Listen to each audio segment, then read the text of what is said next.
There is a lot I love about Silent Hill F, and a lot that irritates the hell out of me. Its disturbingly beautiful visuals, well-realized characters, and propulsive story kept me absolutely locked in throughout its 9-hour runtime. Seriously, I've been thinking about it for days after rolling credits, and admittedly YouTubing the remaining 4 endings.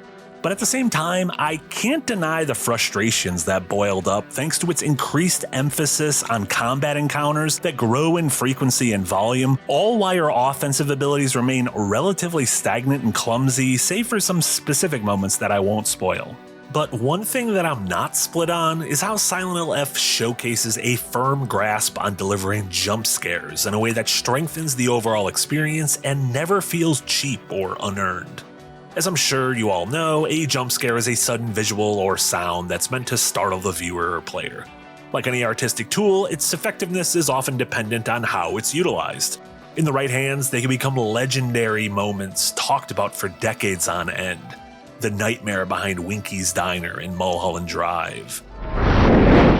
The truth behind the bent neck lady in The Haunting of Hill House. Your excuses, I saw. And this singularly awesome moment from The Exorcist 3. Of course, an over-reliance on them in the wrong hands can quickly fall into schlocky tropes that are very easy to poke fun at. What is up with that cat? Is someone throwing it? These kinds of jump scares have been in the DNA of survival horror video games ever since the genre's inception. These shitty dogs jumping through these windows in the original Resi is one of the most iconic and enduring video game moments of the 90s. A few years later, the original Silent Hill added its fair share of memorable jump scares, including the infamous scene in Midwich Elementary that unfolds almost like a joke, using the setup of a false alarm with a cat and the punchline of a random body falling out of a locker. While those examples are beloved moments in gaming history, others don't make it out quite so unscathed.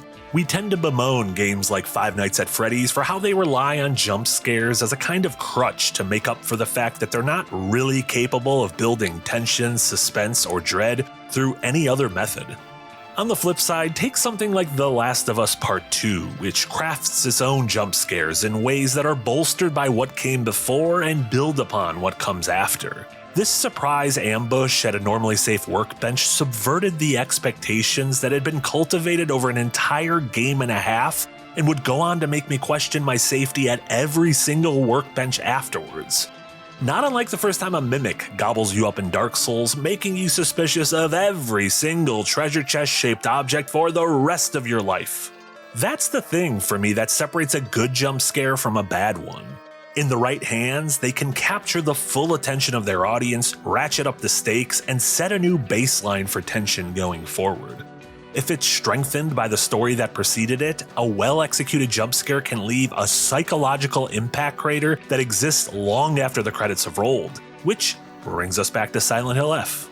Right off the bat, the game does a great job of endearing us to our protagonist Hinako and her struggles attempting to grow up as a young, independent woman under the gender-normative oppression of 60s-era Japan. Her home life is a bit of a mess, there's some awkward infighting amongst her close friend group, and she just generally seems like a big fish in a small pond. Silent Hill F's excellent story is helmed by Ryukishi 7, best known for their work on the When They Cry visual novel series. And I swear I'm going to experience those visual novels someday. They are in my ever-growing queue of things to eventually get to in life, nestled right between reading Gravity's Rainbow and losing all of my money on a riverboat gambling bender. To the surprise of no one, shit quickly hits the fan as a creeping fog settles in the town, bringing with it unspeakable horrors that you'll have to navigate throughout the next 10 hours or so. And this lays the groundwork for some of the incredibly effective scares that occur in the opening act of the game. The winding streets and narrow alleyways of Ebisugaoka feel labyrinthine in their construction, especially amidst the growing infestation of red spider lilies. After a few tense encounters and near misses, you eventually make your way to the outskirts of town, which open up into rice paddies as far as the fog will allow your eyes to see. And so here I am, eyes kept in the distance for anything that might materialize out of the mist, and weapons at the ready, only for this to happen. Oh, Jesus! God! I don't want to be a part of this.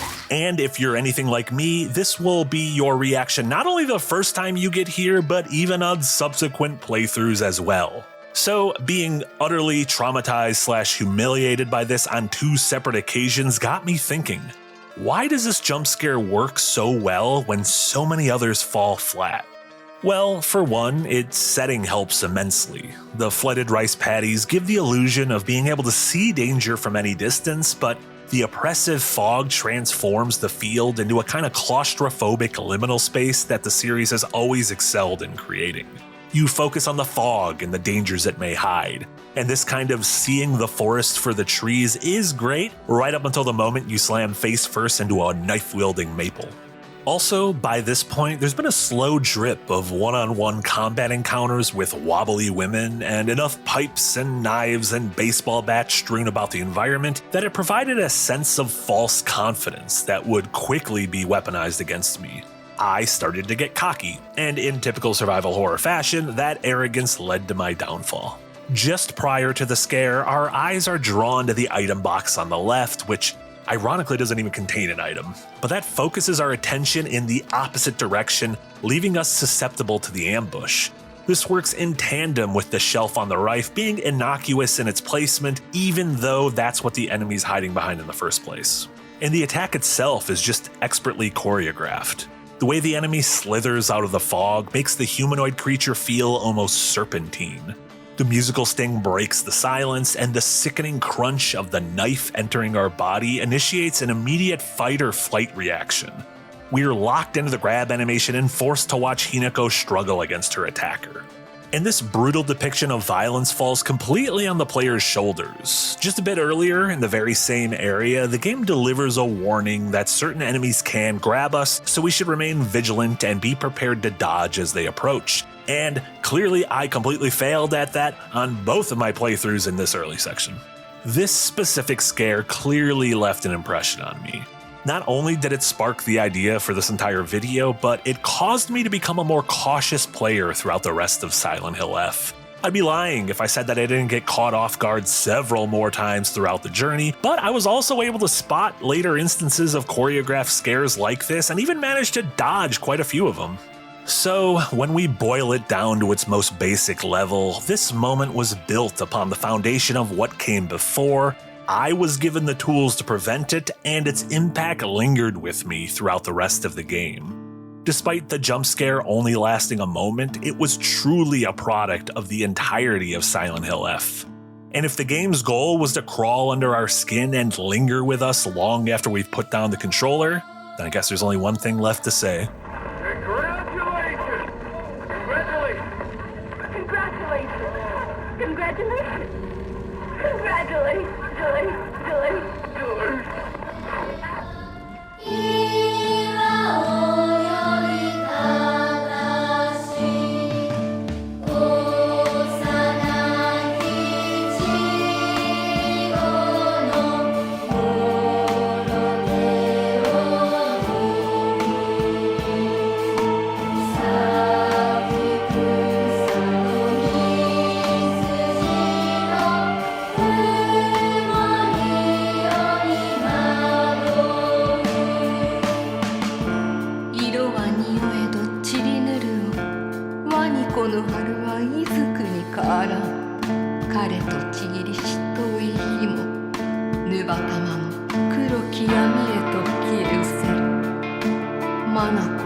未だに惑う身をぞ恨むる